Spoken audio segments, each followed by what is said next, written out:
Hello everyone, आज हम भूमि संसाधन एवं कृषि के अंतर्गत हम अगला टॉपिक हम देखेंगे रेशेदार फसलें। तो रेशेदार फसल के अंतर्गत क्या बना, कपास, जूट अथवा पटसन आ जाएगा और चाय।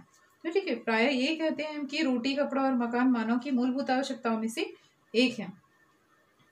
ठीक, तो जो आवास, सामाजिक परिवर्तन एवं व्यक्तिगत सोच के साथ साथ गुफाओं के कच्चे मकान का रूप ले लिया है। ठीक है, खाद्यान्न फसलों में ने उपलब्धता, वातावरण तथा मानव की इच्छा के अनुसार व्यक्ति के जीवन में आते गए, सम्मिलित होते गए।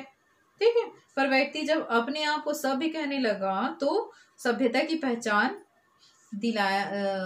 दिलाया कुछ रेशेदार फसलों ने। तो इन फसलों से जो प्राप्त पदार्थों का जो उपयोग कर व्यक्ति अपने न केवल तन को ढका अपितु अमीरी व गरीबी का प्रतीक भी स्थापित कर लिया गया। रेशेदार फसलें हमें कपास, जूट के रूप में प्राप्त होते हैं। तो उसमें देखते हैं हम पहला कपास। ठीक है, कपास एक विश्वव्यापी क्या है, रेशा है। ठीक है, विश्व के आधे से अधिक कपड़े कपास के रेशे से तैयार किए जाते हैं। ठीक है, तो जो कपास के लिए जो उपयोगी दशाएं होती हैं वो मुख्य प्रकार से हैं। तो जो कपास के लिए जो उपयोगी दशाएं होती है उपज की, कपास क्या है, एक उपोष्ण तथा उष्णकटिबंधीय पौधा है। तो इसके लिए ऊंचे तापमान की आवश्यकता होती है। तो इसके लिए क्या है, 21 डिग्री सेंटीग्रेड से 25 डिग्री सेंटीग्रेड की तापमान की आवश्यकता होती है कपास की कृषि के लिए। और वर्षा 50 से 100 सेंटीमीटर के लगभग होना चाहिए। और मिट्टी हल्की दोमट मिट्टी की आवश्यकता कपास की खेती के लिए अच्छी मानी गई है। ठीक है, तो पकते समय क्या हो, शुष्क वातावरण की आवश्यकता होती है। तो कम वर्षा वाले क्षेत्रों में सिंचाई की सहायता से कपास की कृषि की जाती है। ठीक है, तो हल्की दोमट मिट्टी जो जल को अपने अंदर अधिक देर तक सोख सके, कपास की कृषि के लिए क्या होती है, उत्तम होती है। तो इसके लिए कृषि भारत की जो लावा से बनी काली मिट्टी सर्वोत्तम होती है। ठीक है, यह काले रंग की होती है जिसे रेगर कपास की काली मिट्टी कहते हैं। तो कपास की चुनाई के समय अत्यधिक श्रम की आवश्यकता पड़ती है। तो इसका उत्पादन किन किन क्षेत्रों में किया जाता है। पटसन के उत्पादन के लिए कई उतार चढ़ाव आए हैं। तो भारत का जो 83% से अधिक पटसन अकेले पश्चिम बंगाल में पैदा होता है। ठीक है, तो शेष पटसन कहाँ से, बिहार, असम, उड़ीसा, उत्तर प्रदेश, त्रिपुरा तथा मेघालय में पैदा किया जाता है। ठीक है, ये हो गया कपास। उसके बाद हम देखेंगे कपास के जो और प्रमुख उत्पादन राज्य हैं वे गुजरात के मैदान, ठीक है, महाराष्ट्र के पश्चिमी घाट, तमिलनाडु, पंजाब, हरियाणा और पश्चिमी उत्तर प्रदेश, पश्चिमी मध्य प्रदेश और नर्मदा घाटी।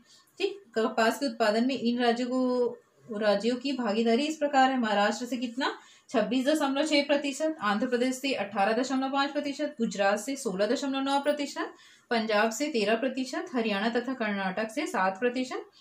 ठीक है, इस प्रकार से जो फसल का उत्पादन वहां पे किया जाता है कपास की फसल का। उसका बाद हम देखेंगे जूट अथवा पटसन।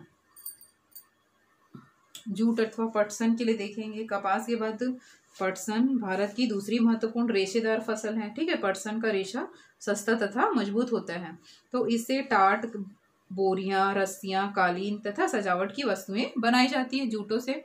ठीक, तो इसके लिए जो तापमान की जो आवश्यकता होती है वो 25 से 35 डिग्री सेंटीग्रेड तापमान की आवश्यकता होती है, सेल्सियस। ठीक है, 25 डिग्री सेल्सियस से 35 डिग्री सेल्सियस तापमान की आवश्यकता होती है। वर्षा क्या है, 50 सेंटीमीटर से अधिक वर्षा होनी चाहिए। ठीक, और मिट्टी चीका युक्त मिट्टी होनी चाहिए। तो और जूट की फसल के लिए देखेंगे उत्पादन क्षेत्र क्या है, पश्चिम बंगाल में वर्धमान, नंदिया, पश्चिमी दिनाजपुर, मुर्शिदाबाद जिलों में होता है। असम में देखेंगे नौगांव, कामरूप क्षेत्र में है। बिहार में देखेंगे, बिहार में पूर्णिया, कटिहार, मुजफ्फरपुर, चंपारण, मोतिहारी, सहरसा क्षेत्र, इन क्षेत्रों में किया जाता है। और उड़ीसा में देखेंगे, उड़ीसा में कटक, बालेश्वर और पुरी में मुख्य रूप से जो है कपास की खेती की जाती है। उसके बाद आंध्र प्रदेश के अंतर्गत उत्तर प्रदेश भी है, त्रिपुरा, मेघालय, अपना आंध्र प्रदेश तथा केरल में पटसन का उत्पादन किया जाता है। ठीक, उसके बाद देखेंगे चाय। तो भारत की जो उद्यान कृषि में चाय का महत्वपूर्ण स्थान है।